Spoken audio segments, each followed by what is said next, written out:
Okay, beta. So today we have to study exponential decay equation. As we have seen earlier that, like, if let's say if this is x, no, it has to be y. If it is y and this is x-axis, and I just draw a line like this, ठीक है, और मैं इसकी कहूँ कि भाई इसकी मुझे कोई इक्वेशन लिख के दिखाओ, इक्वेशन ऑफ दिस ग्राफ, ठीक है। सो जैसे आप स्ट्रेट लाइन का जो ग्राफ बनाते हो, अगर this is straight line, this is X, this is Y and the line is like this, तो इसकी इक्वेशन होती है y is equal to M X plus C, ऐसे होता है ना। इसी तरह ये जो एक्सपोनेंशियल लाइन है इसकी इक्वेशन हमने लिखनी है, ठीक है, x नॉट y वाली क्वांटिटी पहले लिखते हैं, क्योंकि इधर भी देखो y वाली क्वांटिटी हमने पहले लिखी है, y एक्सिस वाली, तो हम पहले y एक्सिस वाली क्वांटिटी लिखेंगे। तो we will say y is equal to y not maximum value, this is the maximum value, e power, क्योंकि एक्सपोनेंशियल इक्वेशन एक्सपोनेंशियल कर्व है, राइट, लीनियर नहीं है ये, this is not linear, e power minus, क्योंकि इसका जो gradient है वो नेगेटिव है, it's gradient is negative gradient, that's why negative sign will be coming over there, and e power minus, अब यहाँ पे कोई एक कांस्टेंट आता है जो इस चीज इस कर्व से रिलेटेड होता है, this constant can be anything, ठीक है, यहाँ पे ये कांस्टेंट लैम्डा होगा न्यूक्लियर इक्वेशन में, लेकिन मैं जर्नली इक्वेशन का बता रहा हूँ, तो जर्नली यहाँ पे कोई कांस्टेंट टर्म आती है जो उस मटेरियल का फीचर होती है, feature of material, minus constant, and then the next term that will come over here is this x, value of x. So this is equation of a line, exponential curve, decaying curve, तो इसकी जो है ये वाली equation बनती है। अब देखो, if we say कि we can draw three things over there. The first thing can be activity और यहाँ पे time, second can be number of unstable nuclei, third can be mass. अब मैं किस चीज की बात कर रहा हूँ, पहले जरा इसको समझे। देखें, अगर लास्ट टाइम जो हम टॉपिक पढ़ रहे थे, ये न्यूक्लियर डिके है, radioactivity, it means we are having group of nuclei, हमारे पास एक सब्सटेंस है जो कि अनस्टेबल है या रेडियो एक्टिव है, रेडियो एक्टिव। अब जाहिर अगर ये रेडियो एक्टिव है तो इसका एक्टिविटी रेट होगा, एक्टिविटी रेट का मतलब ये है कि भाई वो कितने जो इसके न्यूक्लियस हैं वो डिके हो रहे हैं। एक्टिविटी रेट मेजर करने के लिए व्हाट वी डू इज कि हम यहाँ पे एक GM ट्यूब लगा देते हैं, this is GM tube which is radio active detector. मतलब देखो, आपने अगर रेडिएशन को डिटेक्ट करना है तो आपको रेडियो एक्टिव डिटेक्टर चाहिए होगा, तो ये GM tube radio active detector है। रेडियो एक्टिव डिटेक्टर जो आपको रीडिंग बताता है, उस रीडिंग को हम क्या कहते हैं, एक्टिविटी रेट। सिंपल सी बात है, जिस तरह एमीटर आपको जो रीडिंग बताता है उसको हम क्या कहते हैं, करंट, वोल्ट मीटर जो रीडिंग बताता है उसको हम क्या कहते हैं, वोल्टेज। इसी तरह जो GM ट्यूब आपको रीडिंग बताता है उसको हम क्या कहते हैं, एक्टिविटी रेट। तो ये आपको एक्टिविटी रेट बताता है, एक्टिविटी रेट, ठीक है। अब एक्टिविटी रेट के साथ जाहिर आप टाइम भी तो नोट कर रहे होंगे कि यार एवरी 5 मिनट में क्या एक्टिविटी है या 10 मिनट में क्या एक्टिविटी है, ऐसे ही है ना। तो देखो, टाइम आप x एक्सिस पे लिखेंगे और एक्टिविटी रेट आप y एक्सिस पे लिखेंगे, और इसकी यूनिट यहाँ वेक्टर है, तो इसका जो ग्राफ है वो यूं बनेगा इस तरह, यही वाला ग्राफ एक्टिविटी रेट का होगा। अगर ये एक्टिविटी रेट का होगा तो इसकी इक्वेशन क्या बनेगी, y की जगह मैं a लिख दूंगा, y नॉट की जगह मैं a नॉट लिखूंगा, e पावर माइनस कांस्टेंट की जगह मैं क्या लिखूंगा, लैम्डा, और टाइम साथ ऐसे, तो ये मेरे पास इक्वेशन इसकी बन जाएगी। अगर y एक्सिस पर एक्टिविटी है, वही वाली इक्वेशन है, सिर्फ y और x को आपने रिप्लेस करना है, y को एक्टिविटी से रिप्लेस किया, x को आपने टाइम से रिप्लेस किया। अच्छा, नेक्स्ट अगर बेटा नंबर ऑफ न्यूक्लियाई की बात करूं, मैं कहूं कि भाई n नॉट जो है वो ओरिजिनल अनस्टेबल न्यूक्लियाई थे, ओरिजिनल अनस्टेबल न्यूक्लियाई शुरू में एट टाइम 0। तो जब बेटा कुछ टाइम गुजरता है तो अब रिमेनिंग क्या रह जाएंगे after some time, after time T time जब गुजरेगा तो अब अनस्टेबल कितने अनस्टेबल जो रह जाएंगे उनको हम क्या लिखेंगे, उनको हम एन लिखेंगे, एन नहीं लिखेंगे ना, रिमेनिंग अनस्टेबल न्यूक्लियाई। ठीक है, समझ आ रही है बात की? कंप्लीट ज़ाहिर रेडियो एक्टिविटी है ना, तो वी आर डूइंग विजुअलाइजेशन। लेकिन ये वाला सब्सटेंस है, इसके अंदर बहुत सारे एटम्स हैं, ये रेडियो एक्टिव है। लेट्स से ये कोबाल्ट कर लो, दिस इज कोबाल्ट 60 जो केमोथेरेपी में यूज होता है। ये इसमें से इसको गैमा एमिटर कहते हैं, इसके अंदर से गैमा रेज जो है वो इमिट हो रही होती है, राइट। लेट्स से किसी पेशेंट की कीमोथेरेपी होनी है, कोबाल्ट 60 प्रिपेयर किया, वो रेडिएक्टिव एलिमेंट है। अच्छा, उसकी जो एक्टिविटी रेट है वो जीएम ट्यूब से नोट की, उसका वो ग्राफ बन गया। फिर हमने कहा यार शुरू में इसमें अनस्टेबल टोटल कोबाल्ट न्यूक्लियाई कितने थे, तो that was n0 and after some time it is n। Okay, after शुरू में टाइम 0 पे क्या थे, n0, and after time t जो है वो कितने रह गए, n क्या रह गए जो अभी अनस्टेबल हैं। n0 क्या थे, ओरिजिनल 0 टाइम पे जो अनस्टेबल थे। तो कितने डिके हुए n0 माइनस n। थोड़ी सी मैथ्स है, अब ये तो बंदा कर ही लेता है ना। मैं कहूँ यार t टाइम में कितने डिके हुए हैं ये बताओ, तो हाउ यू विल नो कि हाउ मेनी आर डिकेड। तो आप कहोगे भाई ओरिजिनल थे n0, आप इतने अनस्टेबल रह गए, इन दोनों को माइनस कर लो, you will get number of decayed nuclei कि भाई इतने डिके हो चुके हैं। ठीक है, अच्छा अब इसका जब हम ग्राफ यहाँ पे बनाएंगे तो इसका ग्राफ भी बिल्कुल इसी तरह की लाइन यू बनेगा। अब y एक्सिस पर n है तो मैं y की जगह n को लिख दूंगा, फिर ओरिजिनल जो है यहाँ पे n0 होते हैं, इसकी जगह मैं n0 लिख दूंगा, e power minus lambda T. तो ये आपके पास ये इक्वेशन आ जाएगी। इसी तरह जो थर्ड थिंग इसके साथ हो सकती है, थर्ड, फर्स्ट एक्टिविटी थी, सेकंड नंबर ऑफ न्यूक्लियॉन, और थर्ड वाला हो सकता है मास, ओरिजिनल मास। ओरिजिनल मास का मतलब है कि भाई जब आपने शुरू में प्रिपेयर किया 0 टाइम पर कोबाल्ट 60 जो गैमा एमिटर है, तो उसकी मास कितनी थी, you know the mass. After some time, after time T time गुजर गया, अब जो रिमेनिंग मास है वो कितनी रह गई, m।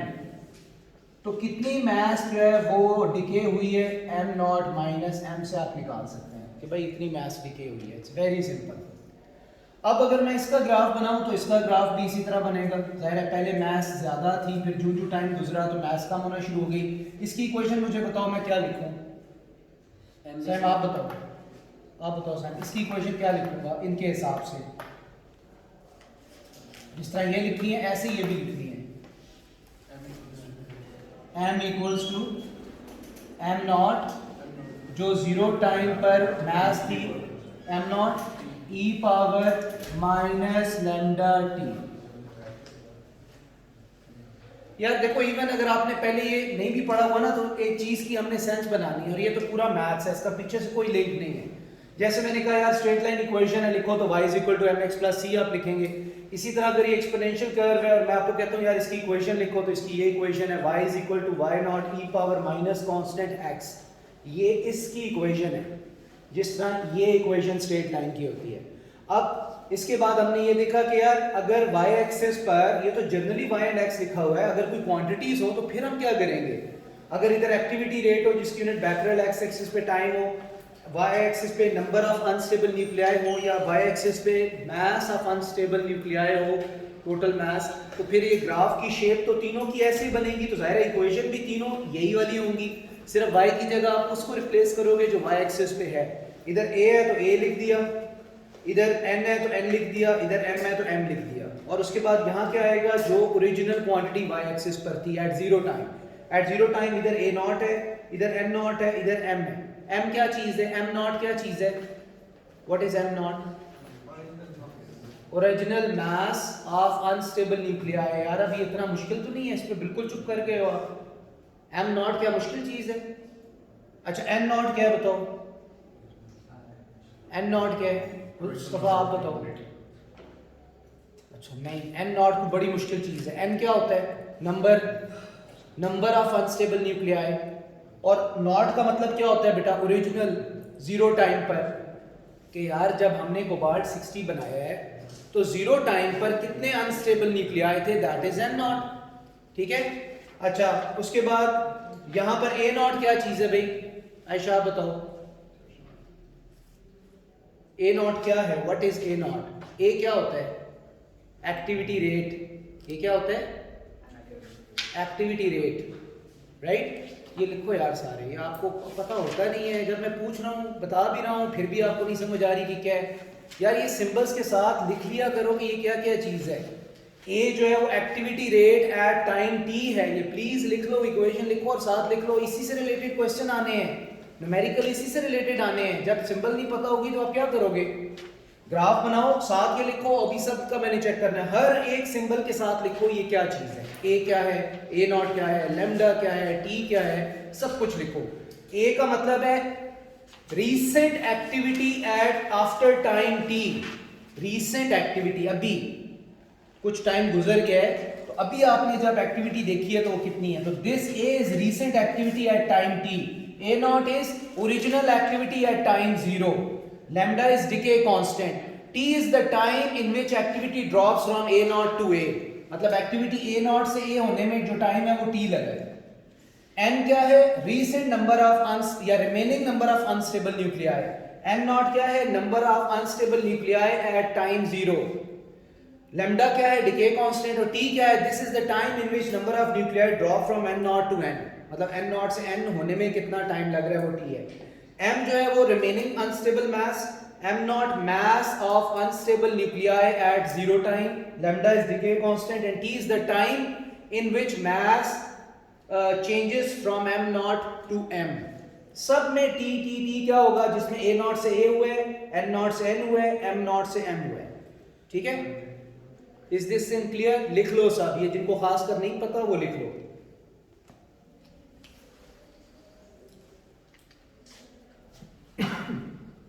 Okay, finding N M।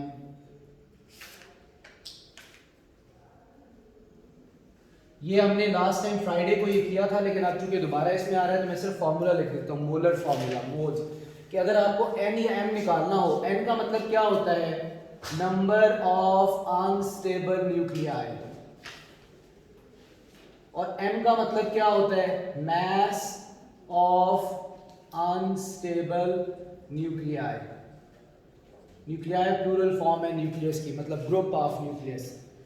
अगर आपने ये निकालने हैं तो इसके लिए आप मोल्स वाले फॉर्मूले यूज करेंगे, मोल्स इक्वेशन।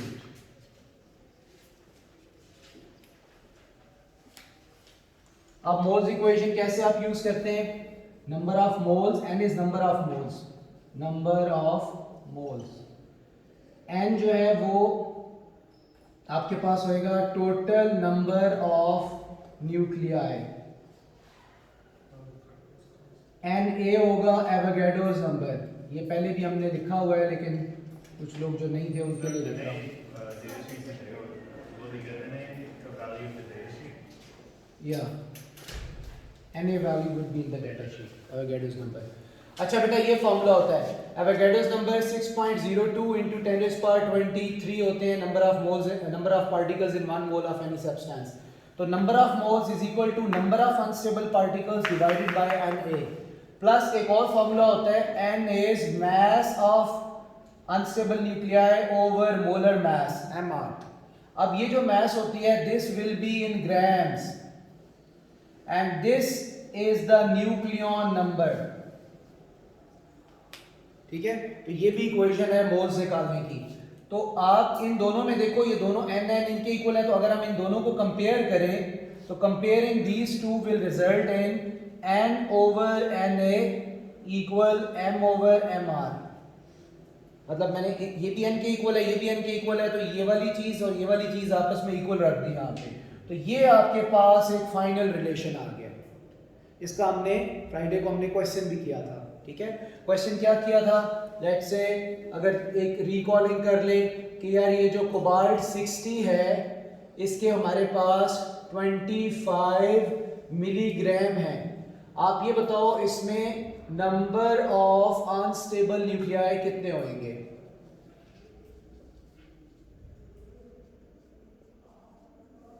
N निकालो, इसमें कितने होंगे? अब ये वाली इक्वेशन आपने यूज करनी है।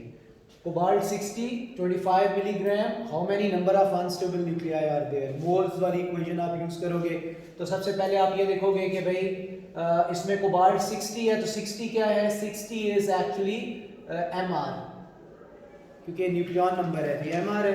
और 25 ये मिली जो है, मिली को ख़त्म करना है हमने, और ये 25 क्या है? ये मास है। और एवोगैड्रोस नंबर हमें वैसे ही पता होते हैं, तो हम लिखेंगे कि वी नो के n/na इज m/mr। तो यहां से आप n कर लेंगे m/mr इनटू na। और अब आप क्या करेंगे? बस इनकी वैल्यूज लिख लेंगे।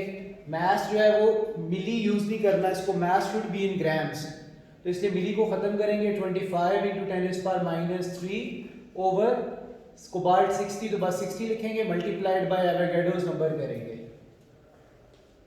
तो you will get number of unstable nuclei. Number of unstable nuclei देखो कितने आते हैं?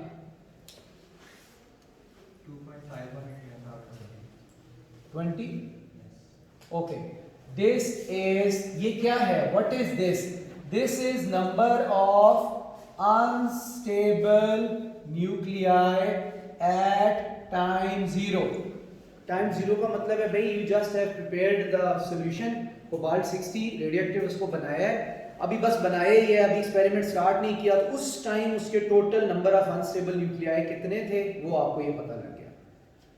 2.51 इंटू 10⁻20 काफ़ी ज़्यादा है। 25 मिलीग्राम में इतने उसके न्यूक्लियस हैं जो अनस्टेबल हैं, जो गामा रेज निकालेंगे, राइट?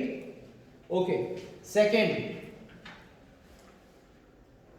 सेकंड अगर हम उस इक्वेशन को यूज करें तो मैं ये कहता हूं कि आफ्टर 6 hours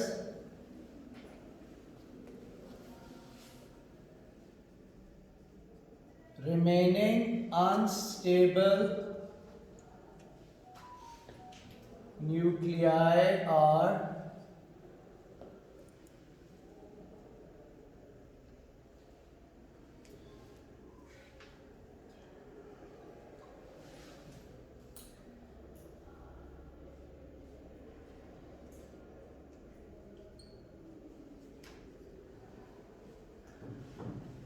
this.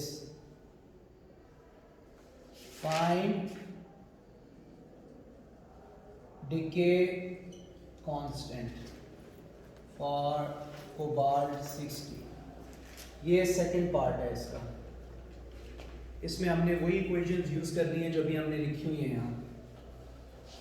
देखो 6 hours, आफ्टर 6 hours, तो 6 hours क्या है? Time, small t। Remaining unstable nuclei, तो अभी यहाँ पे जो हमने ये सारा लिखा है इसमें से आप कौन सी इक्वेशन चूज करोगे इसके लिए? सेकंड वाली, ये चूज करोगे ना, क्योंकि इसमें नंबर ऑफ न्यूक्लियाई है। तो n जो है ये क्या है? रीसेंट या रिमेनिंग, यही वो पूछ रहा है कि बताओ रिमेनिंग न्यूक्लियाई जो, अच्छा नहीं सॉरी, न्यूक्लियाई उसने बता दिए कि रिमेनिंग न्यूक्लियाई कितने हैं। ओरिजिनल आपको ऊपर से पता थे जो आपने कैलकुलेट किए, टाइम उसने आपको बता दिया है, आफ्टर 6 hours इतने रह गए। अब डिके कांस्टेंट, मतलब आपसे ये लैम्डा फाइंड करवाने के लिए वो कह रहा है, तो इसमें आपने थोड़ा देखना है कि एक्सपोनेंशियल वाली इक्वेशन को हम हैंडल कैसे करते हैं, उसको ई पावर को हम कैसे हैंडल करेंगे। सो इसके सोल्यूशन में देखो हम ये करते हैं कि हम कहेंगे कि यार सबसे पहले तो ये इक्वेशन यूज करनी है, दिस वन। उसके बाद हम कहेंगे कि n जो है ये था रीसेंट, ये वाला जो है ये n है, और ये वाला जो है, अब देखो अब एक कंफ्यूजन यहाँ पे होगी शायद आपको, ये भी n लिखा हुआ है, आप कहेंगे ये भी n है, ये भी n है, तो ये क्या है? n नॉट कौन सा है? n नॉट वो n होता है जो 0 टाइम पे होता है, ठीक है? तो देखो number of unstable nuclei at time 0, actually इसको n नॉट कहते हैं, लेकिन वो सम टाइम लिखने में आपको n ही कहेगा कि यार n निकालो, साथ कह देगा अच्छा एट टाइम 0 होना चाहिए ये। तो इसका मतलब है कि actually you are finding n not, original number of unstable nuclei, ठीक है? ओके, तो इसका मतलब है कि हमें हमारी क्या अंडरस्टैंडिंग हुई कि ये वाली चीज क्या है? This one is n not. Okay, अब बेटा आप इसमें वैल्यूज पुट करो, n is 6.25 into 10⁻19, n not is this 2.51 into 10⁻20 e power minus lambda। lambda you have to figure out, you have to find कि how much is lambda, and t is the time जो उसने दिया हुआ है 6 hours। 6 hours. अब it's up to you कि आप 6 hours दे दें। अगर उसने यहाँ नीचे लैम्डा लिखा हो ना आंसर स्पेस में पर आवर, इट्स फाइन, फिर आप आवर में ही टाइम दे दें, कोई मसला नहीं है। लेकिन अगर वो यहाँ पे कहता है नहीं पर सेकंड में दो आंसर, फिर आपको इस 6 आवर्स को सेकंड में कन्वर्ट करके यहाँ लिखना पड़ेगा, ठीक है। तो अगर हम सेकंड में कन्वर्ट करके लिखते हैं तो इट विल बी 6 into 3600। अब आप यहां से लैम्डा को निकालो, लैम्डा निकालो आप। अब ये पहले आप खुद निकालो लैम्डा। लेट मी सी कि आप में से कितने लोग लैम्डा निकाल सकते हैं, कितने लोगों को पता है कि लैम्डा कैसे निकालते हैं, ठीक है। यूज योर कैलकुलेटर और लैम्डा की वैल्यू निकालो कि लैम्डा की वैल्यू क्या रहेगी। Take a minute and solve it.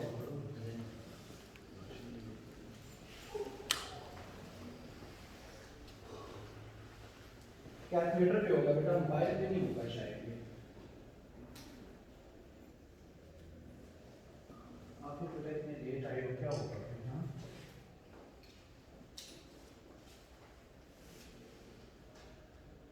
आप लोग लिख भी लिए अभी, आप अभी एग्जाम देने में किस चीज का कि कैसे हाँ देखो, बगैर पढ़े तो कुछ भी नहीं होगा ना। इस तरह तो एग्जाम कैसा होना है आपको पता है पहले से। मैंने बताया कि मैं बहुत आसान होगा, इसलिए मैंने बताया आपको पता होना चाहिए, ठीक है। कि बगैर पढ़े देखो किस तरह पे होगा ये। एक आपने लेट आना है, एक आप रेगुलर आते नहीं है, फॉलो अप नहीं रखनी, फिर एग्जाम अच्छा नहीं होगा ना। थोड़ा सा अभी भी टाइम है, थोड़ा सा चीज़ों को देखना शुरू करो, जो आगे एटलीस्ट पहले रेगुलर हो जाओ, पंक्चुअल हो जाओ, नोट्स अपने बनाओ, ये वीडियोस में जो अपलोड करता हूँ उनको देखो, उनको पढ़ो, पहले उस चीज़ को सही समझो, फिर टॉपिकल से क्वेश्चन सॉल्व करो, फिर प्रॉब्लम डिस्कस करो। सिंपल, ये काम तो करना पड़ेगा ना बेटा। आप तो चलो आप कहते हैं कि पूरा में दे दें, समझ आप बड़े अच्छे बात है। कर भी use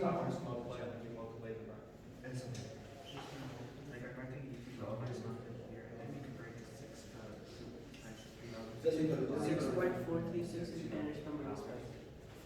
6.43 into 10 to the minus 5।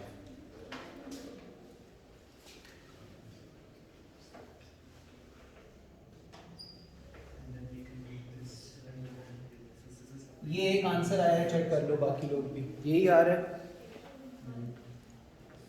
मैंने आपने सॉल्व किया है? हाँ,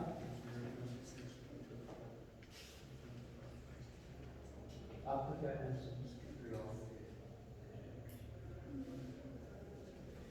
इसका नेचुरल लॉग लेना है, ठीक है। नेचुरल लॉग ई जब भी आता है ना तो आप वो नेचुरल लॉग लेते हो,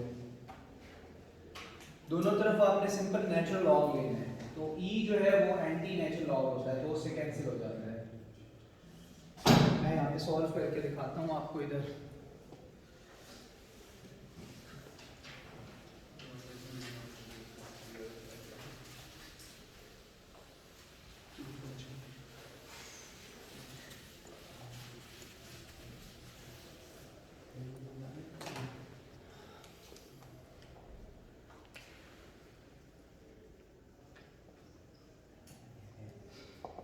देखो बेटा, अगर जिनसे नहीं हो रहा मैं उनको बता रहा हूँ। N is N not E power minus lambda T.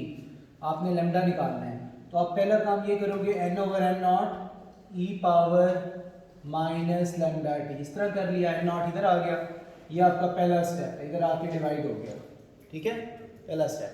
Second step ये होगा E, you have to remove this E. E को रिमूव करने के लिए आप दोनों तरफ टेकिंग नेचुरल लॉग, इसको नेचुरल लॉग कहते हैं, ln, ठीक है। एक लॉग बेस 10 होता है, lg एक नेचुरल लॉग होता है। ये हम पेपर 5 में बहुत ज़्यादा इसको यूज़ करेंगे, यहाँ पे कुछ रेयर जगहों पे, एक दो जगहों पे सिर्फ ये फॉर्मूला यूज़ हुआ है पेपर 4 में। अच्छा, अब आप क्या करोगे, ऑन बोथ साइड, दोनों साइड्स पे ये लोगे। जब आप दोनों साइड्स पे नेचुरल लॉग लोगे तो यह आ जाएगा natural log n over n not equal natural log e power minus lambda T. अच्छा बेटा, जब हम लॉग लेते हैं ना, चाहे नेचुरल लॉग हो कुछ, तो ये जो पावर वैल्यू होती है ना, पावर वैल्यूज, ये लॉग से पहले शिफ्ट हो जाती है। ये लॉग का रूल है, ठीक है। पावर पहले आ गया, यहाँ पे बेटा आपने इसका नेचुरल लॉग ले लेना है, कितना आता है, जो भी वैल्यू आ रही है वो आप लगा के आंसर निकाल लो। n जो है वो रिमेनिंग थे, जो 2.51 इंटू 10⁻20 थे, और n नॉट ओरिजिनल था, नहीं सॉरी मैंने उल्टा लिख दिया है, 6.25 इंटू 10⁻19, और ये था 2.51 इंटू 10⁻20। अब ये चूंकि पहले आ चुके हैं तो माइनस ये, और t जो है वो कितना था, t था 6 इंटू 3600, क्योंकि वो 6 आवर्स के बाद हो रहा है। अब बेटा ये नेचुरल लॉग e जो होता है ना, ये दिस इज इक्वल टू 1। जब आप इसको करोगे ना नेचुरल लॉग e, तो वो 1 के इक्वल आएगा। बेशक आप करके देख लो नेचुरल लॉग e कैसे करते हैं, e वही शिफ्ट और नेचुरल लॉग करोगे तो e आएगा, ठीक है। ये तो सिंपल नेचुरल लॉग का बटन प्रेस करोगे, e कैसे आएगा, e आता है जब आप शिफ्ट और फिर नेचुरल लॉग करते हो। तो ये आपके पास सम टाइम वो e और ऊपर पावर दे देता है, तो पावर में आप 1 कर दो उसकी, ठीक है। तो इस तरह आप करोगे तो आपको पता लगेगा नेचुरल लॉग e 1 के इक्वल आता है। तो ये इसका मतलब है कि ये एंटी लॉग है, तो ये कैंसिल हो जाता है, ठीक है, वो कैंसिल हो गया। पीछे आपके पास बस ये रह गया, अब आप इसको सॉल्व कर लो। इसकी भी आपके पास वैल्यू आ चुकी होगी, इसका आपने नेचुरल लॉग लेना है सिंपल। तो you must be having one value for this जो नेगेटिव में आएगी, और आप इधर से ये नेगेटिव इधर ला के डिवाइड कर दोगे, मतलब इसकी वैल्यू नेगेटिव आएगी, और वो माइनस और 6 इंटू 3600 इधर ले आओगे, और बस ये माइनस माइनस कैंसिल इसको करोगे तो you will get the value of lambda. सही है? क्यों भाई, समझ आई ये बात की? बात कैसे निकालना है, कोई डाउट तो नहीं है बेटा किसी को? हाँ, ये तो बता सकते हो ना कि डाउट है या नहीं साहब? क्यों भाई? ओके, आगे चलें फिर। Everything is clear? आप बताओ बेटा, क्लियर है? हाँ, अच्छा, आगे चलते हैं, आखिरी चीज की तरफ जाते हैं जो कि है हाफ लाइफ। जिस तरह आप लोग एएस हो जाता है ना, तो आपकी हाफ लाइफ कंप्लीट हो जाती है ना, ए लेवल्स की, ऐसे ही है ना। कुछ लोगों की हो जाती है, कुछ लोगों की फिर वो जो असल वाली हम हाफ लाइफ पढ़ने लगे वो होती है, जो कभी खत्म नहीं होती, राइट? ऐसे ही है ना, चलती रहती है, चलती रहती है, चलती रहती है। ओके जी, तो next topic is half life.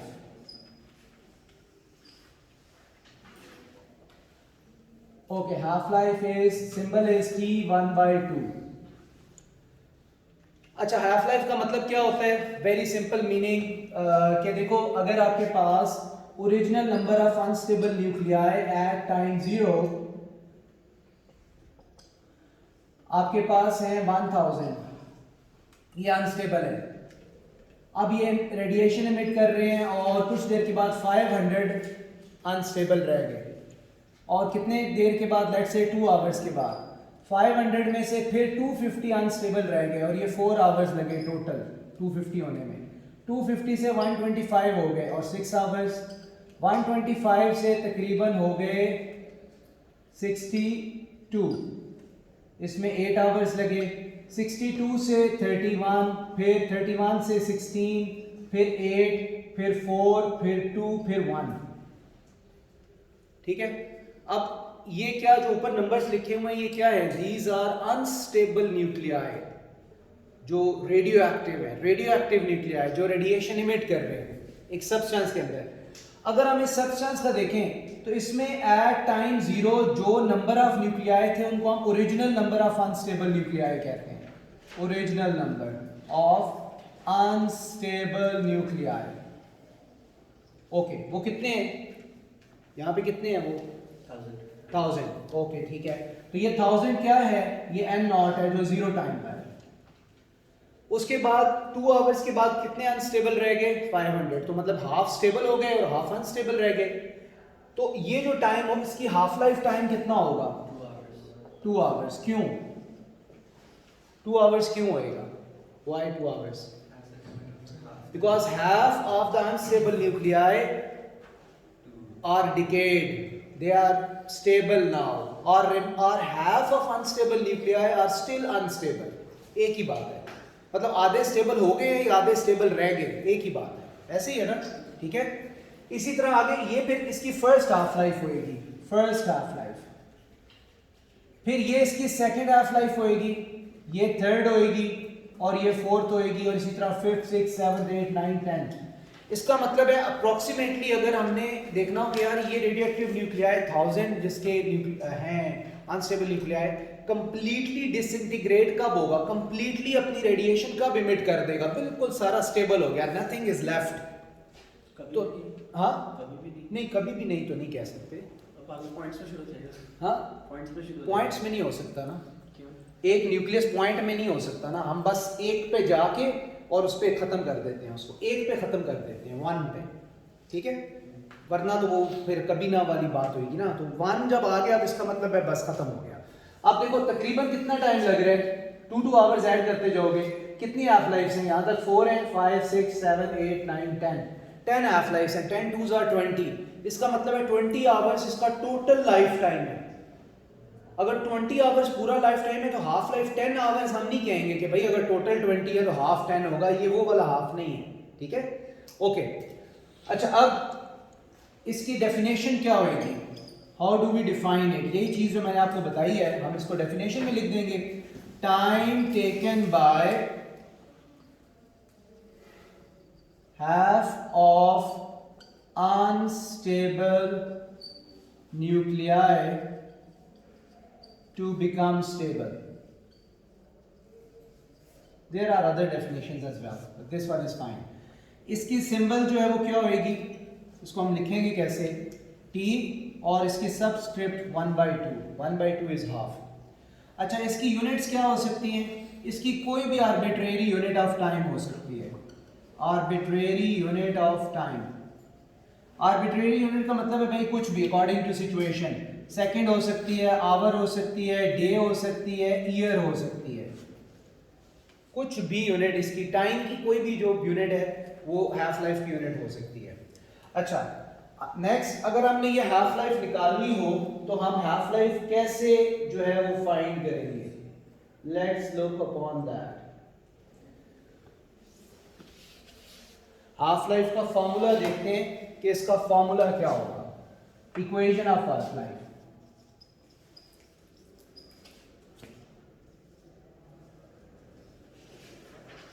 अच्छा बेटा इसकी इक्वेशन होती है T 1/2 equal natural log 2 over lambda, या इसकी इक्वेशन होती है T 1/2 equal 0.693 over lambda, ln2 जो है 0.693 होता है, राइट। अब हमने ये डिराइव करना है, बहुत इंपॉर्टेंट डेरिवेशन है ये। अच्छा इसकी डेरिवेशन के लिए again we will refer our self to this graph, decay graph which we just have made today at the start. तो ये let's say this would be like this, ऐसे ही है ना, ये क्या है, n क्या है, number of unstable nuclei, number of unstable nuclei, unstable mean radio active which are emitting radiation। अच्छा अब देखो जीरो टाइम पर जो वैल्यू होती है उसको हम n0 कहते हैं, ऐसे ही है ना। अब हम ये कहते हैं कि यार इसकी इक्वेशन क्या थी, इसकी इक्वेशन थी हमारे पास n equals n0 e power minus lambda t, ये इक्वेशन है ना, इस ग्राफ की इक्वेशन बनेगी। अब हम ये कहेंगे कि यार देखो अगर हम ये कहते हैं कि after time equal to half life time, कि भाई हाफ लाइफ टाइम के इक्वल टाइम गुजर गया है, तो रिमेनिंग नंबर ऑफ न्यूक्लियाई कितने होंगे, what do you think, same as अभी वो एग्जांपल इसीलिए कराई है मैंने। एक हाफ लाइफ के बाद remaining number of unstable nuclei कितने रह जाएंगे, इस ग्राफ के हिसाब से देख के बताओ। फर्स्ट हाफ लाइफ के बाद कितने रह जाएंगे, हाफ, तो हाफ क्या होगा n0/2, कि यार ओरिजिनल n0 थे ना शुरू में जीरो टाइम पे, तो एक हाफ लाइफ के बाद कितने रह गए, इसका हाफ रह गए ना यार, ओरिजिनल का हाफ, तो ओरिजिनल n0 है तो इसका हाफ बाकी रह गए, तो n0/2, तो इसका मतलब है ये कितने रह गए n0/2, ठीक है Fahd, does this make sense? इन्हीं वैल्यूज को बेटा आप पुट कर दो इसके अंदर वापस, पुटिंग दीज वैल्यूज, और इसको सॉल्व करो, पुटिंग इन अबव इक्वेशन। अच्छा अब इसको सॉल्व करते हैं। n की जगह मैंने क्या लिखना है? इस n की जगह लिखना है n not by 2, n not by 2, okay. इस n नॉट को ऐसे ही लिखना है e पावर माइनस लैम्डा, और t की जगह क्या लिखना चाहिए?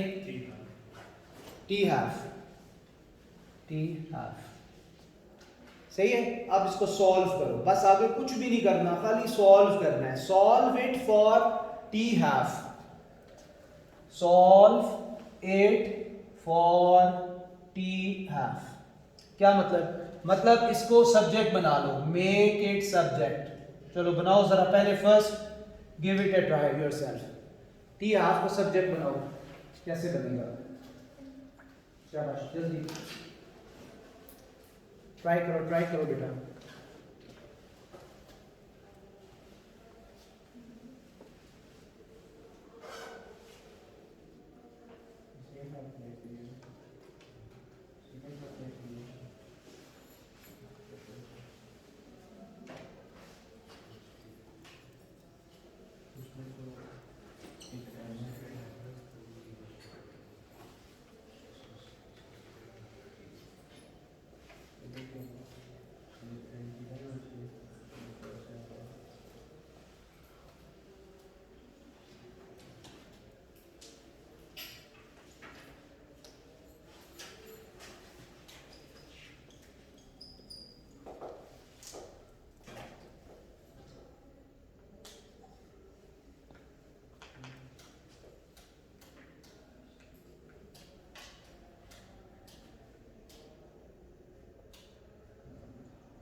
ठीक है बेटा, आपने सॉल्व कर लिए। यहाँ भी देख लो जिनसे नहीं सॉल्व हो रहा, ये मैंने इनकी वैल्यूज डाली, n की जगह n नॉट बाई 2, t की जगह t हाफ, n नॉट से कट गया।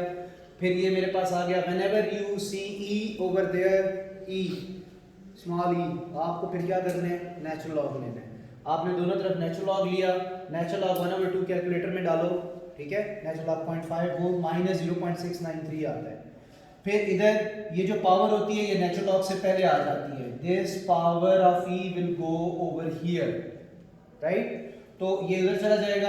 अब आपका ये माइनस माइनस कट गया और नेचुरल लॉग e जो है वो 1 होता है, तो बस ये आपके पास आ गया 0.693 is equal to lambda t 1/2।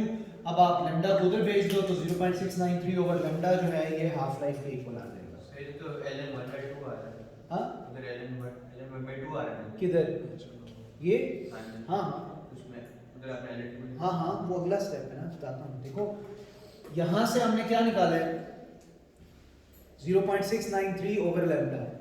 ये मैंने क्या लिखा है? जहाँ पे 0.693 जो है ये ln2 के इक्वल होता है। लेकिन मैं इसका एक और तरीका बताता हूँ। पहले मैंने सिंपल तरीका आपको बताया 0.693 निकालने का। अब जो मैथ्स वाले हैं उनके लिए मैं ये तरीका बता रहा हूँ कि आपको अगर वो ln2 कहे कि वो कहे कि यार ये तो प्रूव हमने कर दिया है, प्रूव्ड, आप कहोगे सर ये कैसे आप करेंगे? ये तो हो गया, इसको कैसे करेंगे? इसके लिए आप ये वाला स्टेप जो है ना, ये यहां तक, इसके बाद नया स्टेप हम करेंगे, ये नहीं करेंगे, ठीक है? समझ आ रही है बात की? इसके बाद मैं जंप करूंगा यहां से इधर न्यू स्टेप के ऊपर। अब ln 1/2 ये हमने पेपर 5 में भी करना है। वैसे मैथ्स के रूल्स हैं लेकिन हमने फिजिक्स में पेपर 5 में ये रूल सीखने हैं। ln 1/2 जब भी नेचुरल लॉग फ्रैक्शन में होता है और नेचुरल लॉग दोनों के साथ अलग अलग करना है तो इसका रूल होता है natural log 1 minus natural log 2। ये रूल है इसका, ये इसकी एक्सपेंशन है। अगर होता ना नेचुरल लॉग ए बी, मतलब दो चीजें मल्टीप्लाई हो रही हो, फिर नेचुरल लॉग ए प्लस नेचुरल लॉग बी होता है जब आप उसको एक्सपेंड करते हो। ये उसके रूल है। ये ऐसे ही रूल है जैसे a plus B whole square is a square plus b square plus 2ab होता है, इसी तरह नेचुरल लॉग के ये रूल्स हैं दो। ठीक है, तो जब आप बेटा इसको यूं करोगे natural log 1 minus natural log 2, तो नेचुरल लॉग 1 0 होता है। नेचुरल लॉग 1 जो है वो क्या होता है, 0, वो हो जाएगा खत्म। तो नेचुरल लॉग 1 खत्म हो जाएगा, पीछे क्या रह जाएगा, माइनस नेचुरल लॉग 2 रह जाएगा is equal to minus lambda T half, minus minus से कट गया, तो बस आप फिर ये बना लोगे, ये वाला T half is natural log 2 over lambda. ठीक है, समझ आ रही है बात की? मैं अगला पार्ट को सॉल्व नहीं कर रहा, खाली बता रहा हूँ कि इसको तो ऐसे ही रखना है, सेम ये एज इट इज आएगा। सिर्फ ये जो है यहाँ से चेंज होगा, natural log 1 minus natural log 2। अगले स्टेप में नेचुरल लॉग 1 0 हो जाएगा और आप you are left with minus natural log 2, यहाँ लिख दोगे minus natural log 2 is equal to minus lambda T half, minus minus cut गया and you get your answer. Okay, so